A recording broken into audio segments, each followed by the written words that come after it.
विद्यार्थी मित्रों,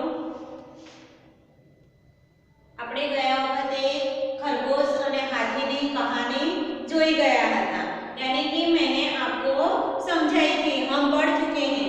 अब उसके बाद हम देखते हैं अभ्यास। उसके बाद हम देखते हैं अभ्यास। अभ्यास में क्या दिया है?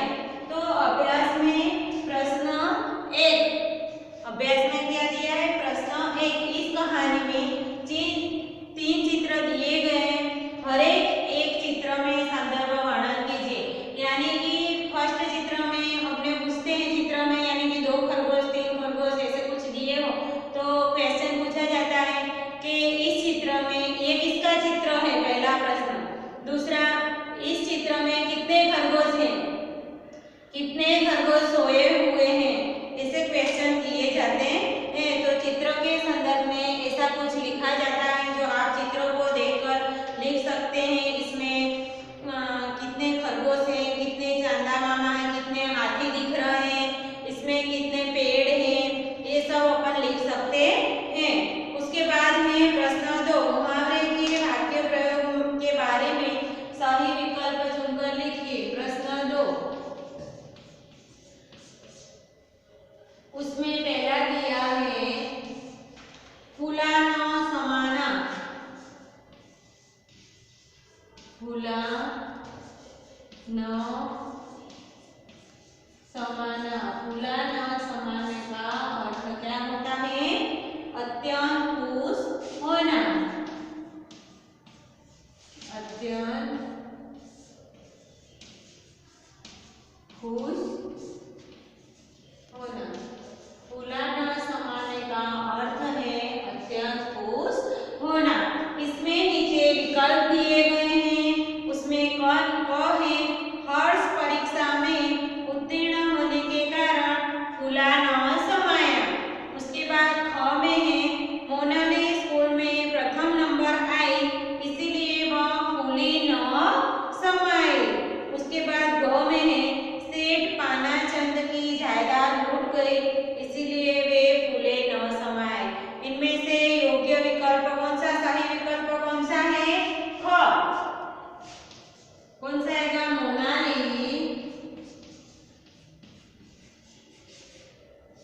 मोनाली स्कूल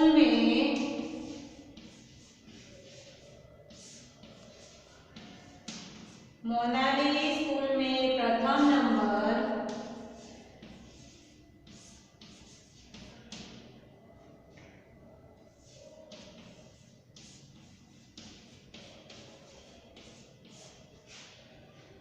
आई इसीलिए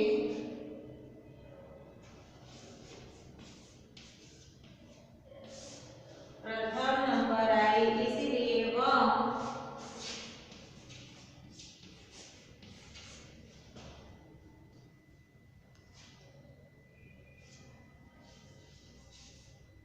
फूले न समाई।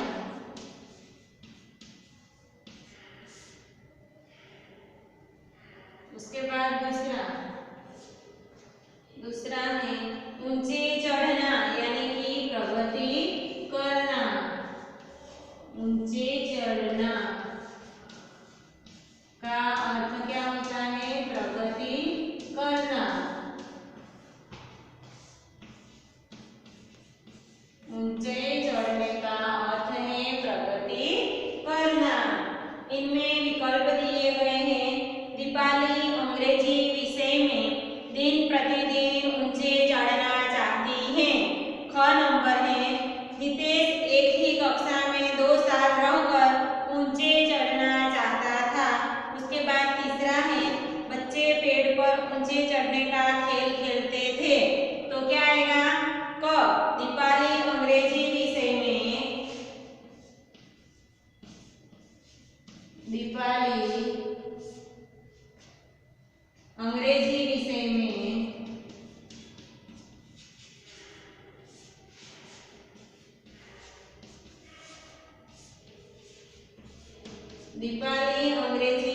में दिन प्रतिदिन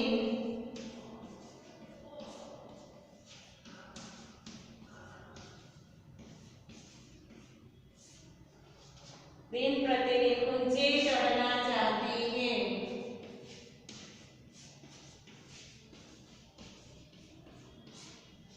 ऊंचे चढ़ना चाहती है। ऊंचे चढ़ना चाहती है। उसके बाद तीसरा विकल्प है अभिवादन करना। उसके बाद तीसरा कौन सा है? अभिवादन करना।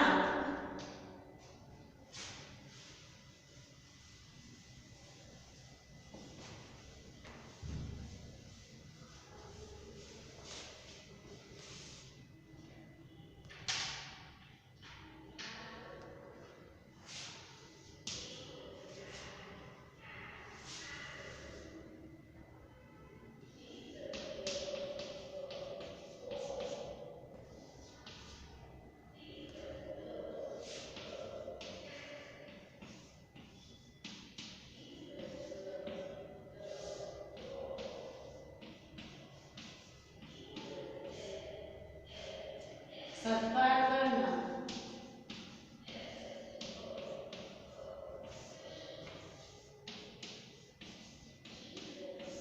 अभिवादन करना यानी कि सत्कार करना।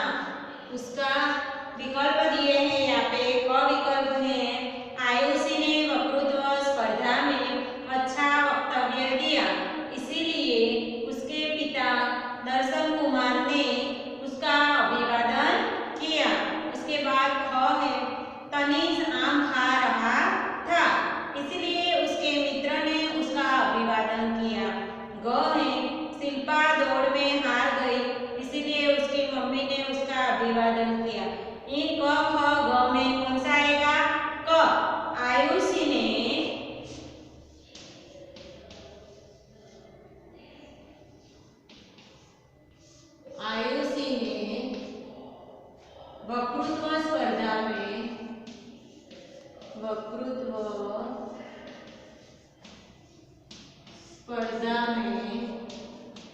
वक्तृत्व स्पर्धा में अच्छा वक्तव्य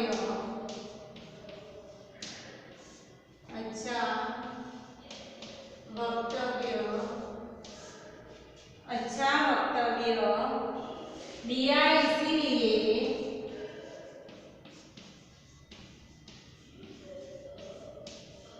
अच्छा वक्तव्य दिया, इसीलिए उसके पिता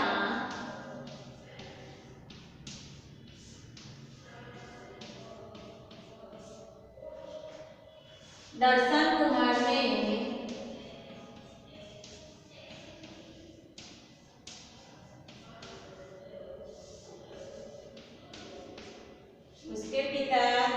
कुमार ने उसका अभिवादन किया।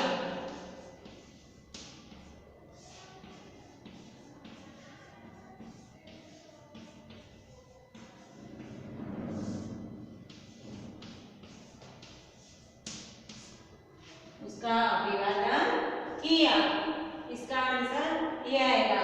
उसके बाद प्रश्न 3 है, उसमें दिया है चित्र देखकर कहानी कहो। क्या लिखा है उसमें? चित्र देखकर कहानी कहो। तो आज हम चित्र देखकर ये कहानी पढ़ेंगे। तो चित्र देखकर कहानी है, तो पहले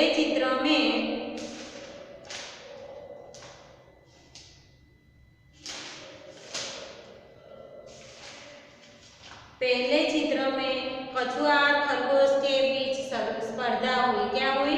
कछुआ और खरगोश के बीच में स्पर्धा हुई। दूसरा चित्र है खरगोश तेज दौड़ रहा है। तीसरा चित्र है खरगोश सो गया है। चौथा चित्र है कछुआ जीत गया। तो हम ये कहानी मैं आपको सुनाती हूँ, आपको लिखनी हो तो आप नोटबुक में लिख लेना। तो एक जंगल था। क्या था? एक जंगल था, उसमें एक खरगोश रहता था। एक जंगल था, जंगल में एक खरगोश रहता था। उसे अपनी तेज चाल पर खूब घमंड था। એટલે કે તેને તેની તેજ એટલે કે ઝડપી ચાલ ઉપર ખૂબ જ ઘમંડ एक जंगल था, उसमें एक खरगोश रहता था, એટલે કે એક જંગલ હતું, તેમાં એક સસલું રહેતું હતું. તેને તેની ઝડપી ચાલનો બહુ જ ઘમંડ હતો. उसी जंगल के तालाब में एक कछुआ भी रहता था. એટલે કે એ જ જંગલમાં એક તળાવ હતું, એ તળાવમાં એક કાચબો રહેતો હતો. એ જ જંગલમાં એક તળાવ હતું, એ તળાવમાં એક કાચબો રહેતો હતો. खरगोश उसकी धीमी चाल पर हंसता था. એટલે કે સસલું કછુઆની ધીમી ચાલને હસતું હતું, એટલે કે મજાક ઉડાવતું હતું. एक बार उसने कछुए के साथ दौड़ लगाने की शर्त रखी. એટલે કે એક વાર ખરગોશે તેને તેની ચાલનો ઘમંડ હતો અને કછુઓ ધીમી ચાલ ચાલતો હતો, એટલે તેને કછુઆ જોડે એક દિવસ શરત લગાવી. શું લગાવ્યું? એક દિવસ શરત લગાવી. શરત લગાવી દોડ શરૂ हुई. એટલે કે શરત લગાવી તેના પછી બંને દોડ ચાલુ કરી. खरगोश ने कछुए को जल्दी ही पीछे छोड़ दिया. એટલે કે સસલાએ કાચબાને બહુ જ પાછળ મૂકી દીધો અને તે બહુ જ આગળ વધી ગયો. आगे जाकर उसने देखा कि कछुआ बहुत पीछे है. એટલે કે બહુ જ આગળ જઈને તેને જોયું કે કાચબો તો બહુ જ પાછળ છે. उसने सोचा क्यों ना थोड़ा आराम कर लूं. એટલે કે સસલાએ વિચાર્યું કે કાચબો તો હજી કેટલોય પાછળ છે, કેમ હું થોડી વાર આરામ કરી લઉં. એવું સસલાએ વિચાર્યું. તો વહ એક पेड़ के नीचे आराम करने के लिए बैठा.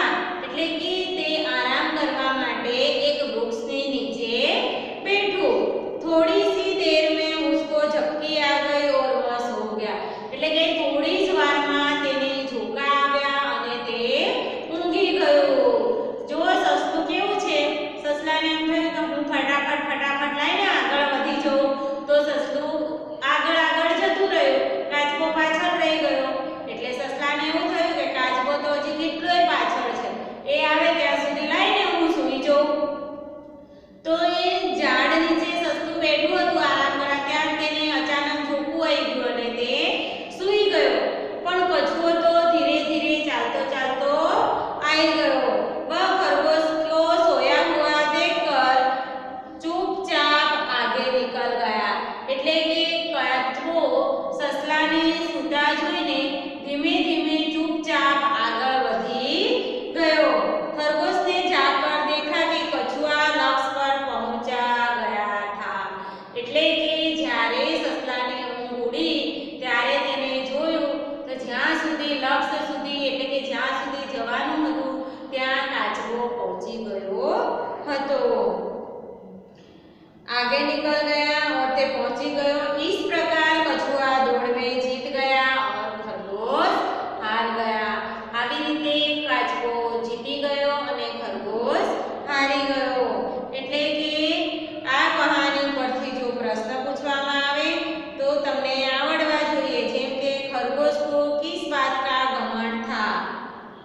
कछुए कैसे चलता था, तो कछुआ धीमी चाल चलता था. कछुए को उसकी झड़पी चाल का घमंड था.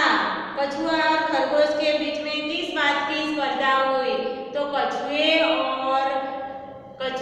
और खरगोश के बीच दौड़ लगाने की स्पर्धा हुई. खरगोश ने कछुए से आगे जाकर क्या किया. खरगोश ने कछुए से आगे जाकर एक झाड़ के नीचे, एक पेड़ के नीचे सो गया.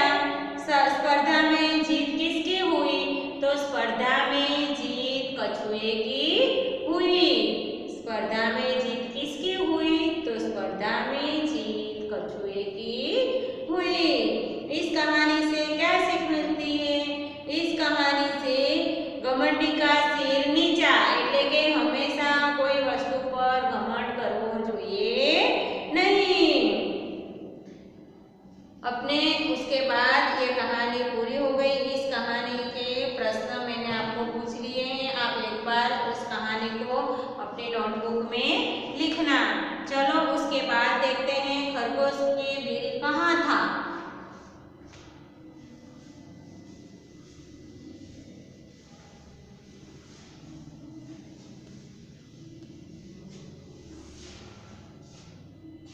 खरगोश के बिल कहाँ थे? तो खरगोश के बिल सरोवर के,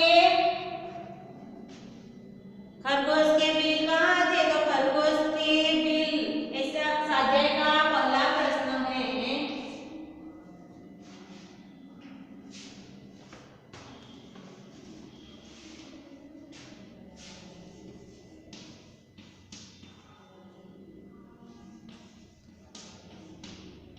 खरगोशों के बिल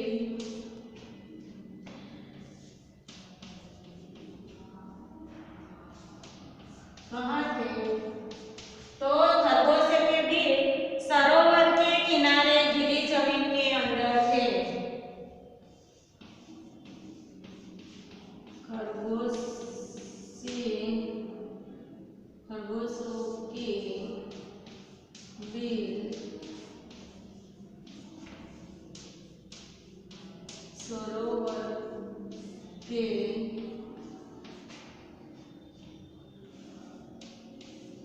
सरोवर के किनारे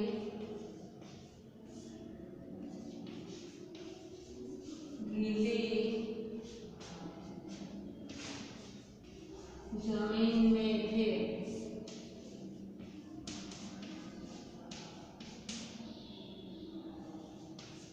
उसके बाद दूसरा प्रश्न है, खरगोशों का सरदार क्या बोला? खरगोशों का सरदार क्या बोला? खरगोशों के सरदार क्या बोला? खरगोशों को सरदार क्या बोला? तो खरगोशों के सरदार बोला, हम चांद के भांजे हैं। हम चांद के भांजे हैं। मामा हमें रोज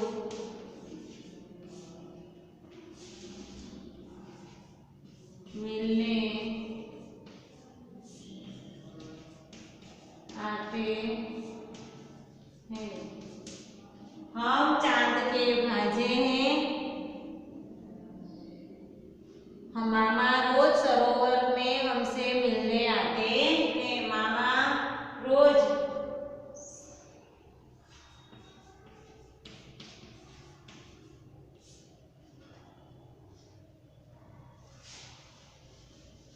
मामा हमें रोज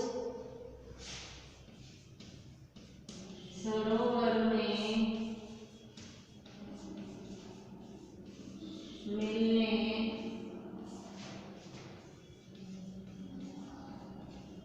आते हैं। मामा रोज सरोवर में हमें मिलने आते हैं। वे आपसे बहुत नाराज हैं। वे आपसे नाराज हैं। वे आपसे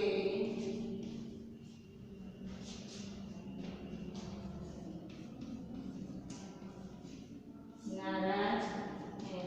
आप अपने नोटबुक में ये क्वेश्चन आंसर लिखना, अपने वर्कशीट में आए तब उसके आंसर लिखना। उसके बाद है पूर्णमासी का चांद कैसा है?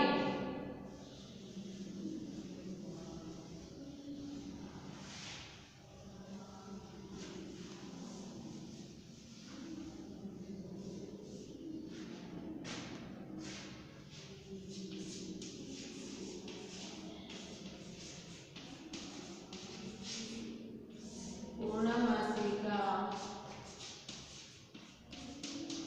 चांद कैसा है? पूर्णमासी का चांद कैसा है? तो पूर्णमासी का चांद गोल है। पूर्णमासी का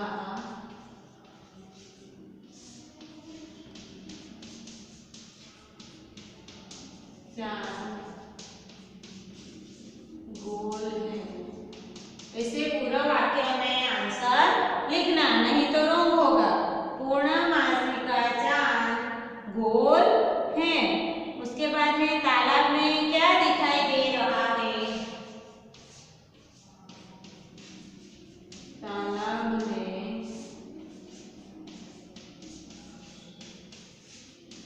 क्या दिखाई दे रहा है? तालाब में क्या दिखाई दे रहा है? तो तालाब में चांद दिखाई दे रहा है। तालाब में चांद दिखाई दे रहा है। तालाब में चांद दिखाई दे रहा है, वह लहरों के साथ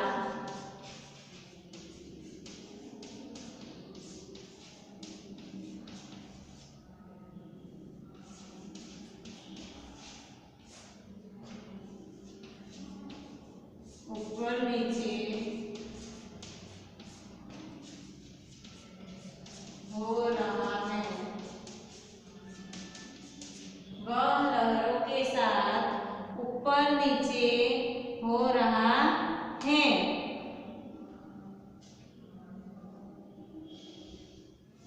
उसके बाद पांचवा प्रश्न, चांदा मामा से माफी कौन मांग रहा है? चांदा मामा से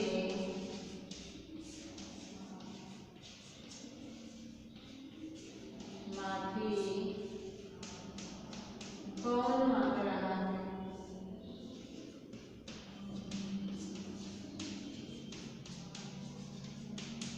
चांदा मामा से माफी कौन मांग रहा है? तो चांदा मामा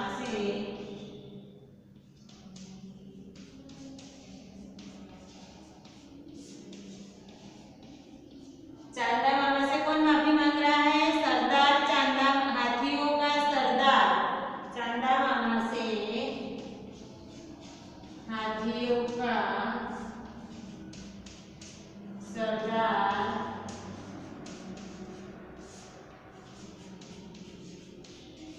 माफी मांग रहा है।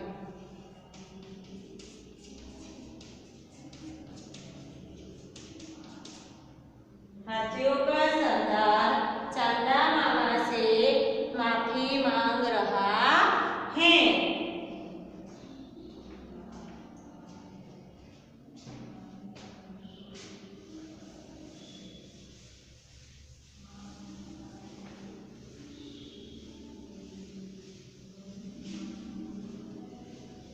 उसके बाद प्रश्न 2, मातृभाषा में अनुवाद कीजिए।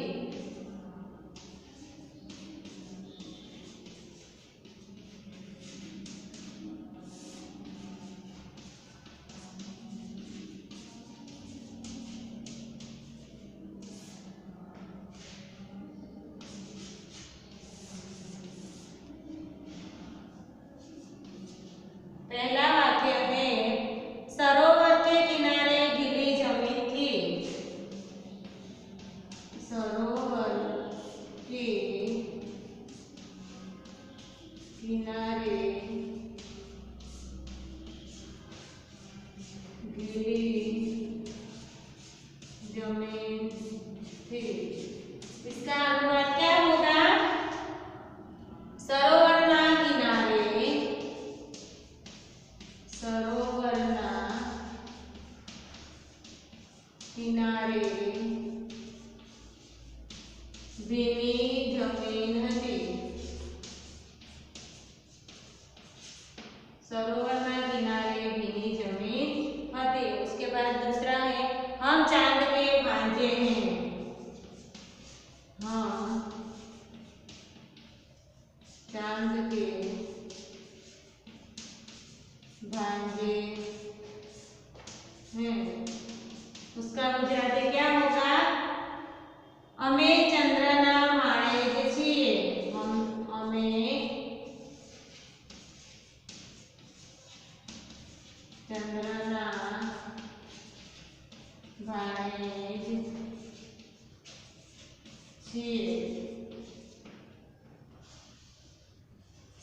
उसके बाद तीसरा क्या है, हाथियों के झुंड में कुछ शरारती हाथी थे। हाथियों के झुंड में कुछ शरारती हाथी थे।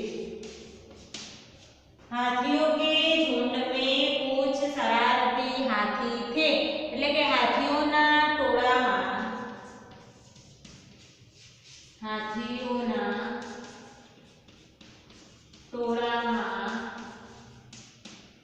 કેટલાક તોફાની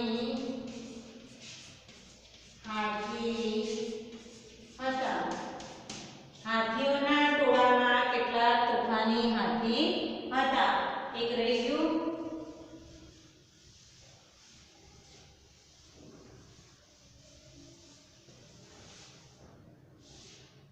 खरगोश के सरदार ने एक उपाय सोचा।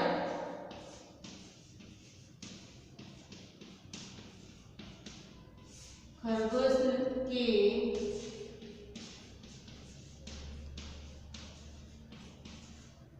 सरदार ने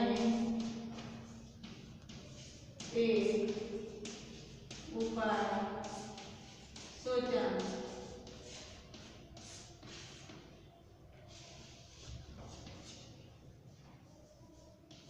एक उपाय सोचा એટલે કે સસલાના આગેવાને ઉપાય વિચાર્યો। સસલાના આગેવાને એક ઉપાય